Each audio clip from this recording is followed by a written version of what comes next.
Amravati project, something that I know the Honorable Prime Minister, Chief Minister is very, very passionate about.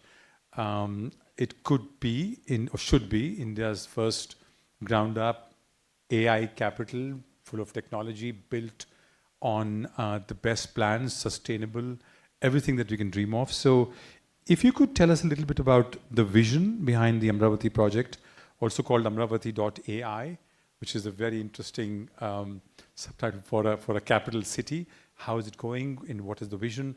Because investors would really like to understand that. It'll be a state, a capital that will compete with several very important capitals in the south.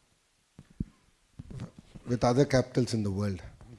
We're going to compete with other capitals in the world, and that's our aspiration as a state. So, as a state, we got bifurcated in the year 2014. So, we are the new state, capitalist state. We started our journey from scratch, and Mr. Naidu is known for building cities ground up. An example of that is Hyderabad. So, Hyderabad was built by the Nizam, Secunderabad by the British, and Cyberabad by Mr. Naidu. He has a great contribution in that. So, he's known for it, and he brought the same vision, but he said, let's do this from scratch, and a completely green field. And the beauty of this project is not just the technology bit, but the human angle, where not even an acre was owned by the government, it was owned by the farmers.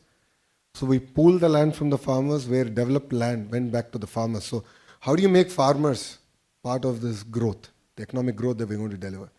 So and that's very unique in that sense. And we started off with that project.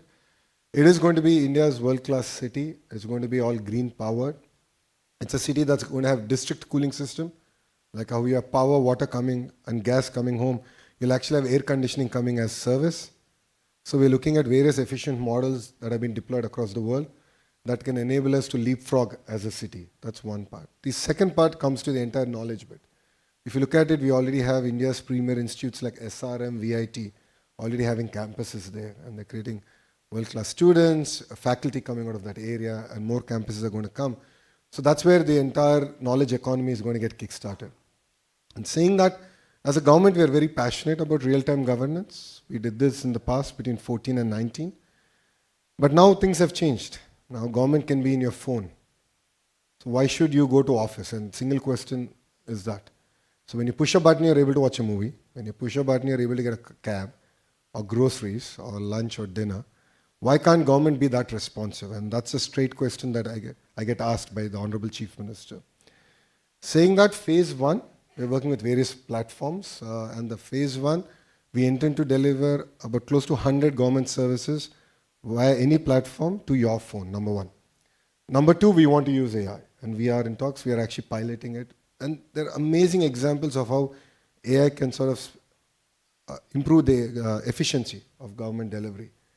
And the various instances where I believe we could have done much better than we did in the past. So you'll see in the next 100 days AI being deployed in governance and also helping ministers, bureaucrats take decisions. So we already started this project where we have a digital twin for every minister.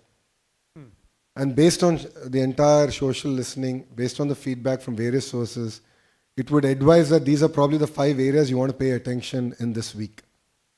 So we're giving these insights to the ministers, and then we have this entire feedback mechanism. We understand sentiment across various ministries far better today. So 100 days from now, I think I'll be able to present it actually in front of everyone. And then we want to then go down, have a digital twin for every member of Legislative Assembly, so they can understand better what are the pain points, what are the things that we need to now focus on.